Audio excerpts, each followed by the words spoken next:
Office ছুটির পর যখন বরকে ফোন করলাম, বর বলল তোমাকে অফিসের ক্যাবে বা শাটেলে আসতে হবে না, আমি তোমাকে আজকে নিতে যাচ্ছি। অ্যাকচুয়ালি আমার অফিস থেকে আমাকে ক্যাব দেয়, যেটা ফ্রি সার্ভিস।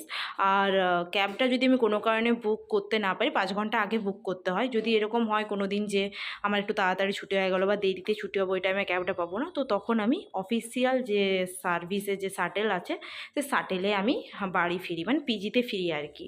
তো বর বলল যে আজকে ওটা স্কিপ করো, আজকে তোমাকে আমি আনতে যাব। যেটা শুনে আমি তো খুব খুশি হয়ে গেলাম যে আমাকে আমার বর আনতে আসছে।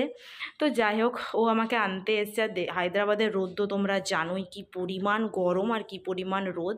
তো বর বলল রোদ হোক যাই হোক, চলো আজকে আমরা দুজন মিলে একটু রোড ট্রিপ করি ছোটোখাটো। সেই জন্য আমরা একটু রোড ট্রিপ করলাম।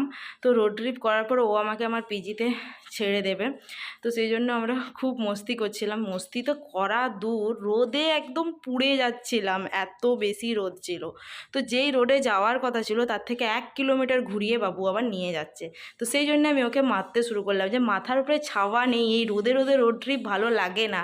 রাত্রিবেলা বা সন্ধেবেলা যদি হয় তবু হাওয়াটা ঠিক আছে। এই বলে ও ঠিকঠাক করে নিয়ে গেল আমার পিজির সামনে থেকে ছেড়ে।